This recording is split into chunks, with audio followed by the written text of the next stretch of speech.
Up next on UBC, brought to you by... Keep the lights on. Use Airtel Money to pay for all your Yaka bills conveniently. Open the My Airtel app to buy Yaka units. Airtel Money. Simple, secure, borderless.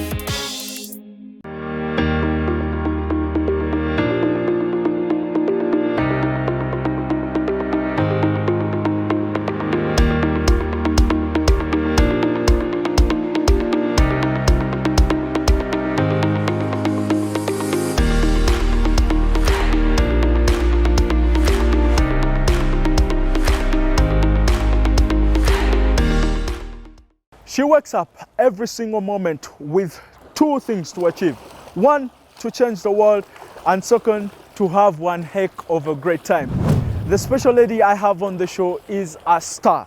Now, good evening and welcome to the best of the good life. This is Chilling, a show that I hope will have an impact on the future of this country. Tonight's show is about overcoming insurmountable odds. What a superstar! At a very tender age, she had a dream to perform at the Paralympics Games. And now at the age of 14, it feels like she's actually accomplished that. With no further ado, ladies and gentlemen, I'm going to give you the most inspiring person on this planet, the incredible HUSNAH herself. Muhammad Ali once said, "It's the repetition of affirmations that leads to belief. And once that belief becomes a deep conviction, things begin to happen." Your success and happiness lies in you. Resolve to keep happy and your joy, and you shall form an invisible host against difficulties.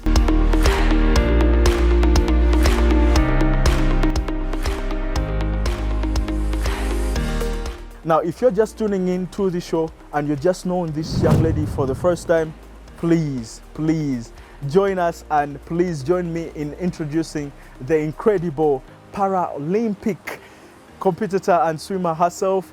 This is Lady HUSNAH. Welcome to the show. Thank you. Yeah, introducing you is quite so daunting because you're busy setting up records. Yeah, and right now I only have the national record, but hopefully in the future I'll have a world record. Man, what you just did right there in the pool was so unbelievable. I mean, do you constantly want to make sure that you're better than what you are, like you're improving each and every time? I think that's the point of doing competitive swimming. Yeah. You'll have a time you began with and you always want to get better and maybe even make a world record, but at some point in the future you'll have to, it just changes a little. All right. Listen, the Paralympics are coming up, you know, after the Olympics, and this is going to be happening in Tokyo, and still you're excited and preparing for this so hard. I'm very excited because I'm going for 100 breaststroke on merit and not on a wild card, which doesn't happen to so many people. And I'm really proud of myself to know that I'm going there because I qualified, and that makes me really happy. And also, being the only one is kind of sad, but I feel like I have the weight of Uganda on my shoulders, so I want to make Uganda proud. Come on, you wake up every single day. Hasn't there been any moment that you talk to God and doubt him and be like, why me? Why was I born this way? That was when I was younger, because you're still young. 14 is also quite young. Like at around the age of 5, when I realized that I was disabled and I was different from the rest, I asked my mom, why am I like this? And then, because I was a child, I wouldn't exactly understand what she was saying, and I probably don't remember what she said. But later on I asked her, and she told me, I asked her what happened to my hand, because I would just say words to my classmates who used to ask me. And then once I asked my mom what happened to my hand, and she said I was born like that. And I was like, okay. I didn't want to know more at that age, but later on I asked her, and she said it's some condition called congenital burns, but that didn't take away my attention a lot, because I look different, that doesn't mean I'm different from the rest, you know? Because I go to school, I work out like any other person, I swim, which not so many people do, and I feel contented with what I am. Yeah, I'm still interested, Husna, in finding out about your story growing up as a child. I mean, were the kids that you grew up with, were they treating you any different? It wasn't so different because I have 3 brothers and they all treat me the same. Like, you know how siblings are, they fight, they play around. So my siblings don't treat me any different, and neither do my parents, because I still do chores like any other child. And I go to school, and the teachers also don't treat me different. At school, I have a couple of friends. So I'm so lucky to have people who don't treat me different. But in some places that I go to, people look at me weirdly, and that kind of disturbs me a lot. How about school? How did you try to fit in? Yeah. My first days at school, like real school, I don't remember much. But the parts that I remember is that I was very shy, because when I got into the classroom, everybody like looked at me in a different way. But at that time, I was wearing a sweater, so the people who realized later, like during the day, they looked at me weirdly, and some of them accepted me at first, and then as time went on, the teacher also accepted me, and then I became famous at school. I had so many friends by the time I was in P6. Like everywhere I'd go, people would be like, "Hi Husna, hi Husna, hi Husna." And some of them I wouldn't even know because they would be in lower classes than me, and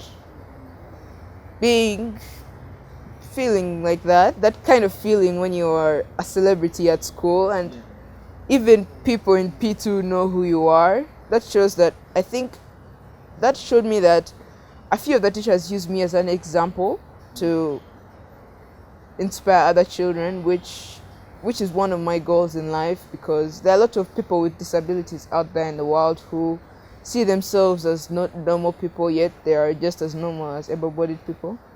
Do you remember very vividly one of the incidents that stood out, especially when you're still young, maybe from around nursery to P1, where you, what I'm hearing, being treated differently? I used not to realize it, but then I just, all of a sudden at a competition that I was at, I competed in one race, and I did well from my perspective, and my dad also thought I did well.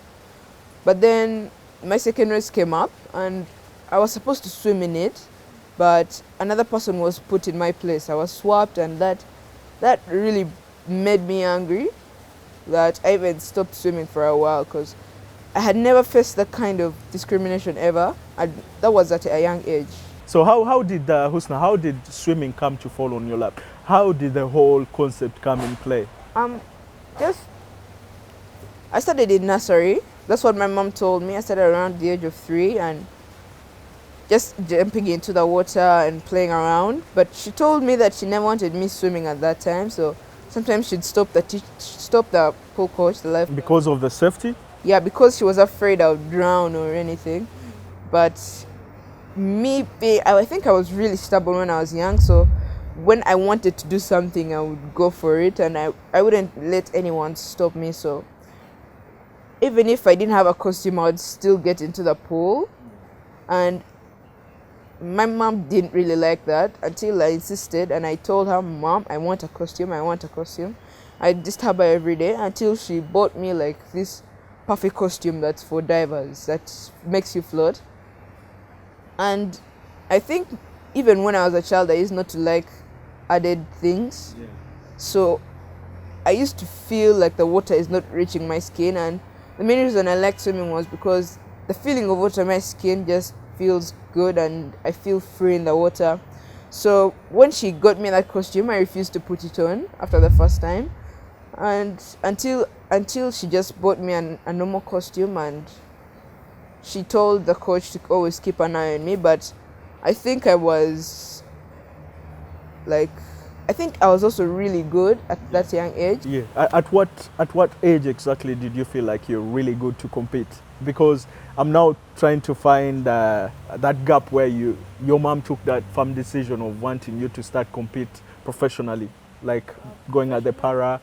Professional competing started when I was 10, when I went for my first classification in Nairobi because to participate in any paraswimming events, you need to have a class.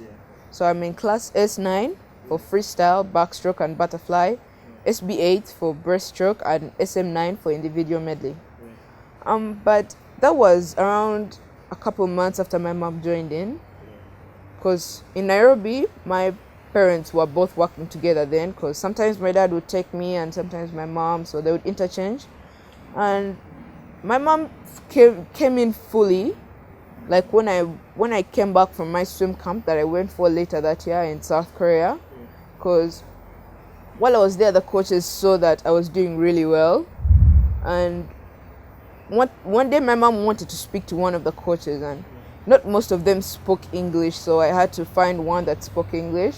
So I called her and she talked to some of them, and hearing from them kind of put that kind of morale to support me, because maybe she thought it was going to be a phase that I'm going to get rid of at some point, or maybe it's just not meant for me. But I made sure that I wanted to make sure that I finished what I started, so that I want to see how far my journey can go. And knowing that I'm going to participate in the Paralympic Games, and that I've been working for barely even 4 years, that makes me really proud that I've accomplished so much in just 4 years. Now, Husna, let's be honest. Now, besides swimming, how about other aspects of life? Like, for example, don't you find it hard to like bathe, like put on clothes? How do you grapple with that?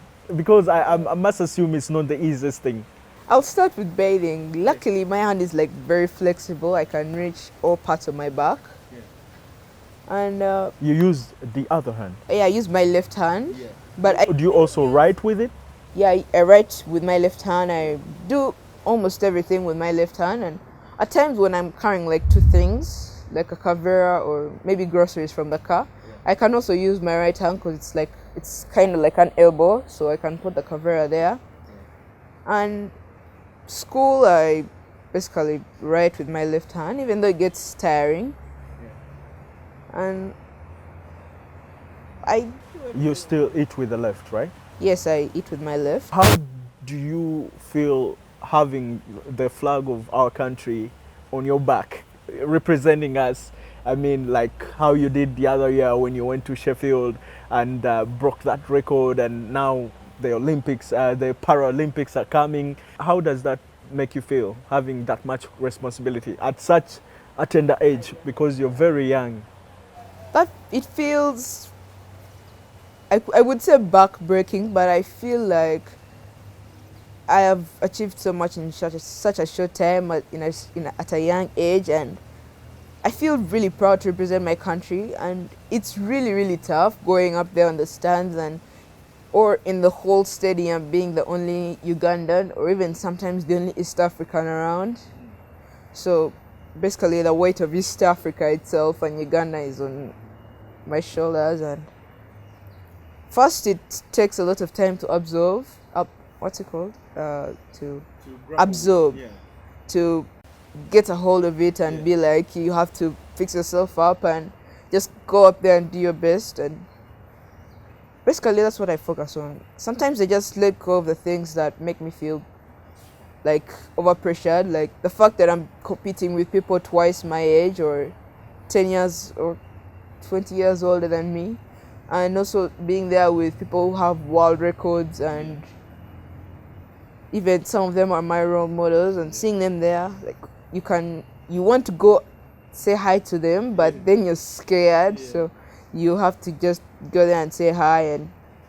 And speaking of role models, would you have any names in particular, some of the people that you look up to?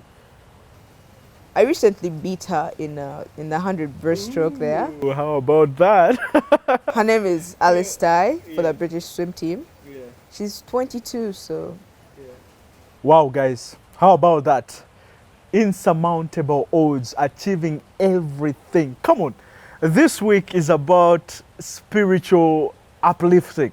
This young girl has amused me. I mean, I can't wait to meet her mother. Now, before we leave to go in for a break, I want to tell you about the iftar special that Fairway Hotel has for you. They have here a full Ramadan combo.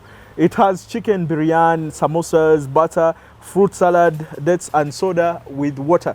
I think, Husna, you would love something like this. Yeah, very much. I mean, you could come here if you're interested.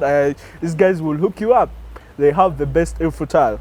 Well, we are going to meet Husna's mom. I'm really excited to know, to hear something that is coming from her. So stick with us. Don't go anywhere, please.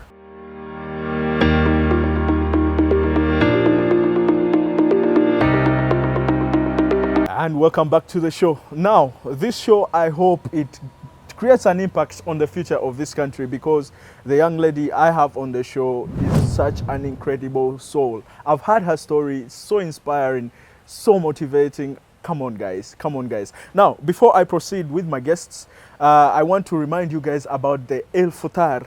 This is a futar special that is being provided by Fairway Hotel. You can come here. It's quite cheap, not so expensive. About 39,500. It's a combo that comes with a lot of things you will love: samosas, chicken biryani, butter naan, I don't know that one, fruit salad and dates, soda and water. Look at Mama Husna. She just snapped. She's like, I don't know butter naan. So the lady I'm having on the show is the mother of the incredible Husna.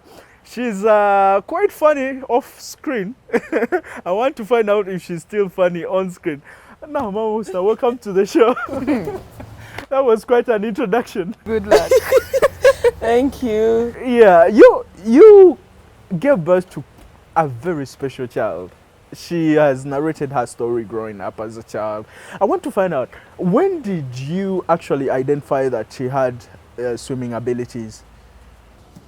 HUSNA swimming abilities started long ago, but as parents, we started supporting it competitively. Yeah. Because before it was normal, but competitively it was when she did her first classification. That was in 2018. Yeah, from her classification, we really realized that it's now time to support her, since she has become international when it comes to competition. Yeah, you've been like a supporting rock. You've been there for her each and every single time. I've happened to see you guys at the station, and you're constantly with her and pushing her. How does that make her feel? I mean, you being around and her feeling your presence. I think it makes her feel more confident, yeah, and comfortable, because whenever we are together, she's sure that she'll get what she wants. Yes. Yeah, and of course, with the parents, we are the #1 support for her. We are her supporters and her #1 fans. Yeah, being with Husna all the time, we actually have a word like, if you see Husna somewhere, yeah, look around, her mom must be there. Yeah. So my handbag. Yeah, she's my handbag. Yeah, it's quite cool. Yeah. It's quite cool. It's cool, and it also makes me feel comfortable when I'm with her. I feel she's secure, yeah, and she's happy all the time. There is a saying that the apple doesn't fall far away from the tree. Do you have any swimming ability? Did you see her? She just shook her head. She's like, don't go there, don't go there. Do you have any swimming ability? Miles away. Husna, does your mom swim? Yes, she does. Yeah? Is she as good as you are? Yes. She's good for masters. Yes. In her class. She even got a trophy. Ooh. She's never gotten a trophy before. Yeah. But she's good for her age. Yeah. In masters in Uganda. She told me earlier, before you joined us, that her swimming was hard for you. She found it hard convincing you how to swim, especially when she was child this high. You felt like it was a bit too risky for her. Yeah. I mean, how were you? When did you get convinced? Not long ago. Yeah. because in her starting to swim, I did not agree with it. I really feared for her life because I thought swimming needed all the hands to catch the water. So that's what I thought, but she insisted. She insisted, and then I started supporting her from back doors, not like now, because I bought the costume. The first time I bought for her the costume, it was actually a floater that she would enter in it, and then she goes in the water, and then she came back complaining. Whenever I put on this thing, I don't feel the water. So I went back and bought another small costume. That's how I started. But before it was started by Daddy, Daddy started taking her to swimming clubs, simple swimming clubs. And then later, when she started international competitions and local competitions in a big context, that's when I came in, because I realized that she needed a lot of support. Support in terms of finance, support in terms of time, and support in terms of cheering her up. Yeah, that's when I came in. And we started the journey. It's not. It has not been easy, but we keep trying. Yeah, because when it comes to the financial bit of it, it becomes. Yeah, that's where I was heading to. Let's talk about the finances, because the Paralympics are here and they're almost happening, and I'm sure you'll be needing some sort of financial support. How can we convince anyone watching out there to, and how do they actually even contribute to HUSNA's progress in that field? At one extent, I even gave out my telephone number to people to contribute, even if it meant 5,000 per person. Because when you look at 5,000 per person, if you get contributions from like 10,000 people, that will make good money. 1 million. Yes, that will make good money. So HUSNA's journey, I can say it is started, but it is actually starting now, because we are looking now at a big picture. Who is HUSNA today? HUSNA is Uganda's only active para swimmer that really needs everyone's support. But again, I wouldn't want to keep in these things of begging. Now time has come that you can even work for a pay. If she can be a company brand for, like, I think she can work. Yeah, she can. She can talk very well. She's beautiful. She can make a very good picture somewhere. And she's smart, yeah. So at this time, I think we need to shift from that kind of begging, give me 5,000, give me 5,000. We call upon companies which would like to take her on. Hey, Airtel, you hear this? MTN, they sponsor with our network. So you should listen to this lady. Yeah, please, right MTN. I've always looked forward to getting to MTN, but I've not got that opportunity. Airtel, I've seen you sponsoring other people. I've seen many companies sponsoring different athletes, Mokwano. It could even be a drinking beverage. Yeah, it can, as long as it's not a beer. Yeah. It's not alcohol, but yeah, others, you're all welcome. So does every company, banks. So this is the time now we look at a big picture that HUSNA can make a very good brand. By the way, when HUSNA goes for a competition, whether locally or internationally, she pulls that big attention, because like when she goes for an international event, you'll find she's the only black African there. There are other African, but they are white. Now, like, no, they can even be Egyptians, but they are white. But she gets that attention that she will bring out someone's brand really very properly. And of course, when it comes to money, even right now, I'm in debts. I still call upon people, give me some money and pay the debts that I incurred when I was trying to take HUSNA this time to Sheffield. National Council of Sports really sponsored 2 people on a team of 3. So that means the third person had to be sponsored by ourselves and also other well-wishers. Of course, we got some help from the director of Aziz Damani. Yeah, he helped with the air ticket. and also National Drug Authority gave us some money that contributed on that third person's accommodation. But the journey has been long that before even planning for that travel, she had to train. It all costs money. All that money is still somewhere pending payment, but inshallah, we have. Let's push out the number, Hajat. Let's push out the number. Yes. Don't get tired of pushing out the number, and don't ever feel guilty for doing that, because she's a world treasure. She's our country treasure. I mean, she's flying our flag high wherever she's going. So there's no shame in that. There's no shame, because this is business, nothing personal. Exactly. Yeah, my business number with Husna is 0772 32 38 34. Yeah. It's on WhatsApp, it's on her Instagram, it's on her Facebook page. Yeah, you can always call, reach me. I am her manager. You can reach her on that same number. Yeah, it's business. A lovely mother. I don't need to get your hopes up, but I should. I feel like, because after somebody has watched this interview, trust me, there's going to be more overwhelming feedback compared to the earlier incidences. I'm sure. Guys, come on. We need each and everybody. Now, this is the time we need to come together, you know, to do this.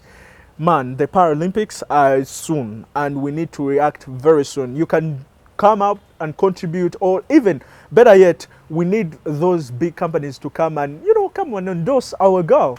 She's raising our flag. Come on. What could be better than that? Wow. Any last message? The last message is, you see, it feels good for someone who is disabled, like the persons with disabilities. They like it when they are involved in things like these other able-bodied people do. Yeah, that's why she said that it will be her first time, and indeed it will be her first time to come out as a disabled person and be involved in branding of companies. Well, thank you guys for being an incredible audience, and thank you for sticking with us. This is such a great personality. Now, this is what I say. These are the kind of people that make me want to change my life, you know. For all the brothers that are wasting time seated on the couch, not doing nothing, so productive with their lives, look at her and learn from her. The good thing, you listened, and that was a very good element. You had to listen. So I would love to thank my incredible team. These guys are amazing.